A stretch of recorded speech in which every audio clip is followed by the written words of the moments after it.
Hello students, आज हम करेंगे अंडरस्टैंडिंग लॉज चैप्टर 4 का next part. Do laws apply to all? क्या जो लॉज हैं वो सभी पे अप्लाई होते हैं? जो लॉज पार्लियामेंट ने बनाए हैं क्या वो सभी पे अप्लाई होते हैं, सभी पे लागू होते हैं? जितने भी जो लॉज बनाए गए हैं वो कॉन्स्टिट्यूशंस को ध्यान में रखकर बनाए गए हैं। Is it clear? हमारे जो कॉन्स्टिट्यूशंस असेंबली के जो भी मेंबर्स थे उन्होंने ये लॉज बनाए, ठीक है। और उसी के अकॉर्डिंग आज भी जो लॉज बनाए जाते हैं तो उन्हीं को ध्यान में रखकर बनाए जाते, कोई भी जो लॉज बनाए जाते हैं। Is it clear? तो यहाँ पर देखो एक सिचुएशन दी गई है। A government officials help his son go into hiding because his son has been given a 10-year jail sentence by a district court for a crime that he has committed. एक government जो officials है वो अपने बेटे की help कर रहा है अपने बेटे को छिपाने के लिए। क्यों? क्योंकि उसके बेटे को डिस्ट्रिक्ट कोर्ट ने किसी क्राइम को करने के लिए 10 ईयर्स की जेल की सज़ा सुनाई है, यानी कि उसके बेटे को 10 साल की सज़ा सुनाई गई है। और वो गवर्नमेंट, उसका जो पिता है गवर्नमेंट अधिकारी है वो, और वो अपने बेटे को बचाने की कोशिश कर रहा है। Do you think that the government officials action were right?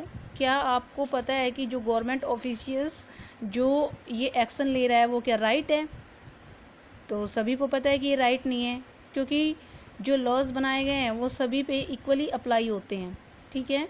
चाहे वो कोई भी हो, चाहे वो देश का प्रधानमंत्री हो या फिर कोई आम आदमी हो। Is it clear?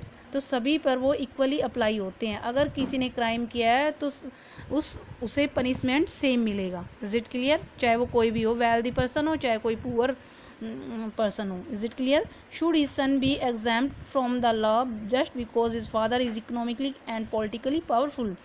अब आपको पता होना चाहिए कि उसका जो बेटा है, यानी कि जो गवर्नमेंट ऑफिशियल है, उसका जो बेटा है उस पर ये जो लॉज है क्या वो लागू नहीं होगा?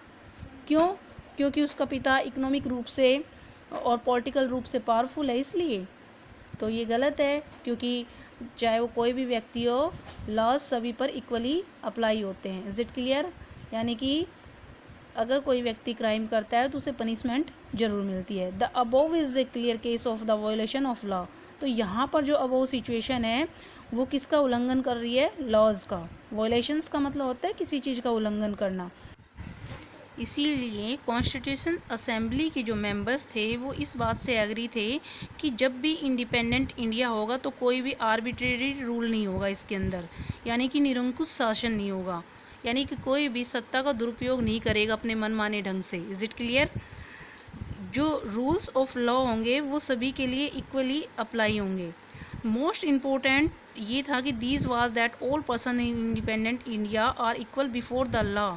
सबसे इम्पोर्टेंट इसमें था कि ऑल पर्सन्स, जितने भी जो लोग हैं इंडिपेंडेंट इंडिया के अंदर, वो लॉज के सामने इक्वल होंगे बिफोर द लॉ, यानी कि सभी लोगों पर ये जो लॉज बनाए गए हैं सभी लोगों पर इक्वली लागू होंगे। Is it clear?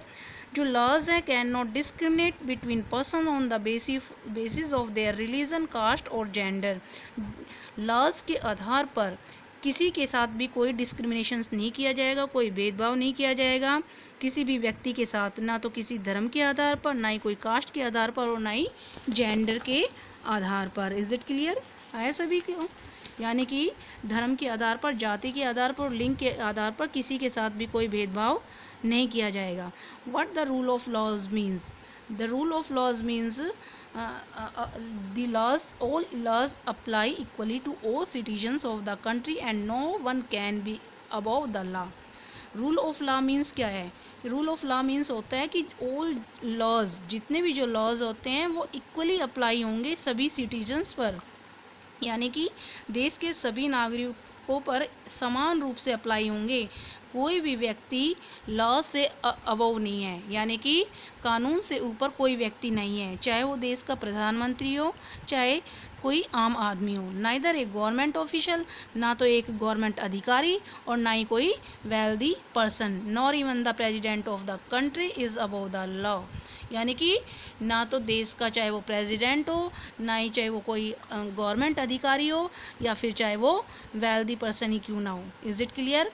यानी कि सभी पर ये जो लॉज हैं वो इक्वल रूप से अप्लाई होंगे। Any crime or violation of law has a specific punishment as well as a process through which the guilt of the person has to be established। कोई भी क्राइम है, अगर कोई व्यक्ति क्राइम करता है तो उसे एक स्पेसिफिक पनिशमेंट दिया जाएगा एक प्रोसेस के तहत, यानी कि जो भी गिल्टी पर्सन होगा उसे एक पनिशमेंट मिलेगा जो भी प्रोसेस है उसके तहत। Is it